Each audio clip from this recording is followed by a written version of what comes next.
Saudara-saudari, marilah kita mendengarkan renungan dengan judul Dibenci karena Anak Manusia, yang berdasarkan pada Injil Lukas bab 6 ayat 22. Berbahagialah kamu jika karena Anak Manusia orang membenci kamu, dan jika mereka mengucilkan kamu dan mencela kamu serta menolak namamu sebagai sesuatu yang jahat. Dalam nama Bapa dan Putra dan Roh Kudus. Amin. Saudara-saudari terkasih dalam nama Tuhan Yesus Kristus, saya mau bertanya kepadamu, siapakah di antaramu adalah orang yang selalu dapat menyenangkan hati semua orang? Mungkin maksud hati memang begitu, ingin membuat siapapun senang dan mau menerima kita sebagaimana yang kita harapkan. Namun petuah mengatakan kita hampir tidak mungkin memuaskan hati semua orang. Pasti ada saja orang yang tidak suka dan tidak senang kepada kita, dan mereka mempunyai alasannya masing-masing. Pertanyaan berikutnya, apakah karena kondisi seperti itu lalu kita mundur dari gelanggang? Apakah karena ditolak kita tidak melakukan hal-hal baik yang dapat berguna untuk kehidupan sebagai anggota masyarakat? Tentu saja jawabnya adalah tidak. Pada awal pertumbuhan dan penyebaran iman Kristen akan Yesus Kristus adalah Anak Manusia yang wafat dan dibangkitkan oleh Allah. Umat perdana menghadapi berbagai tantangan. Di antaranya mereka dibenci, mereka dikucilkan, mereka dicela, dan mereka ditolak dalam lingkungan mereka berada. Namun fakta ini mendapatkan peneguhan dari sabda bahwa mereka harus tetap mengalami itu sebagai sesuatu yang membahagiakan. Saudara-saudari terkasih, ketika kita tinggal di suatu daerah dan kita sudah merasa nyaman dan senang serta mengalami ketenangan hidup, apakah kita siap bila tiba-tiba kita diperlakukan tidak adil dan disebut sebagai orang yang tidak baik-baik saja? Orang yang Katolik yang tinggal dalam diaspora atau di lingkungan non-Katolik karena kehidupannya yang baik akan ditetapkan menjadi pemimpin, entah sebagai ketua RT, entah sebagai ketua RW, dan bahkan dipilih sebagai kepala desa atau lurah. Semuanya berjalan baik-baik saja dan banyak orang puas oleh pelayanan yang diberikannya. Namun suatu ketika muncullah gosip tidak menyenangkan.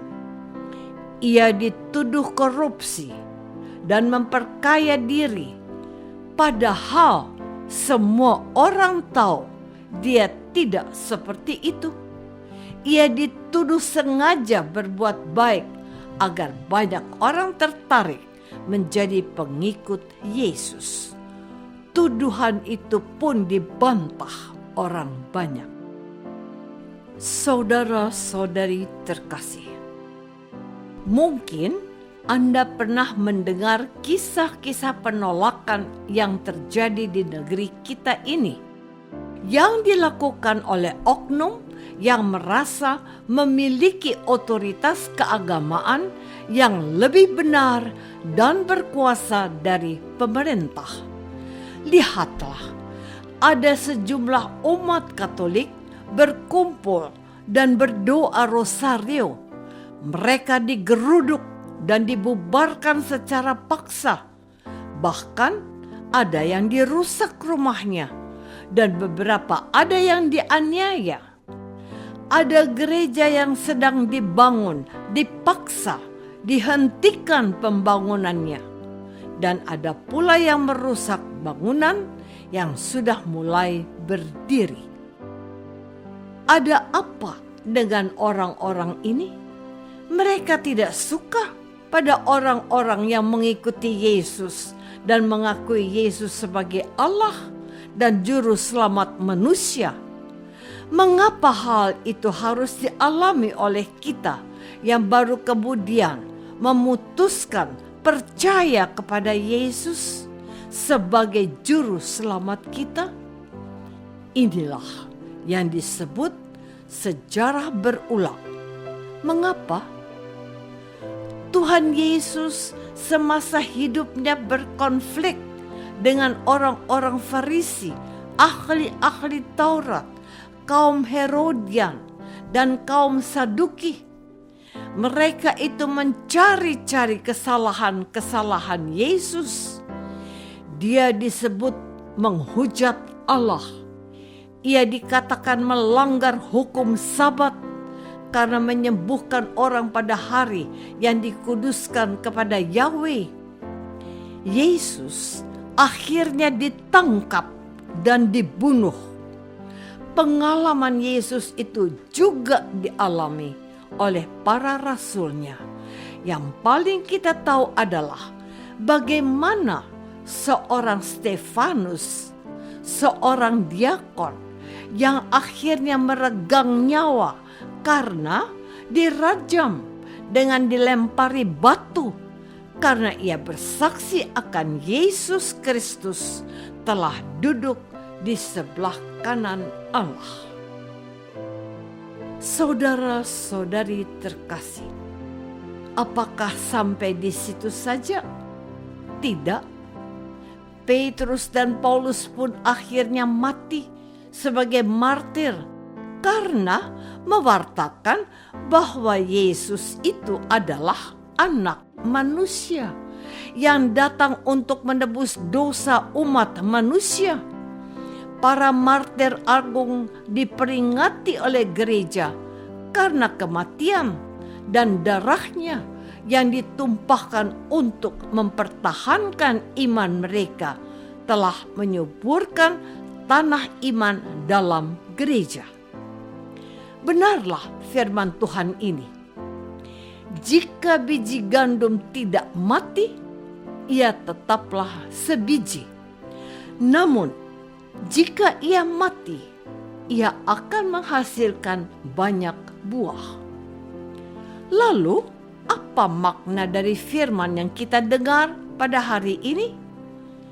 Berbahagialah kamu jika karena anak manusia orang membenci kamu, dan jika mereka mengucilkan kamu dan mencela kamu, serta menolak namamu sebagai sesuatu yang jahat. Pertama, bahwa menebar kebaikan dan kasih itu bukan perkara mudah.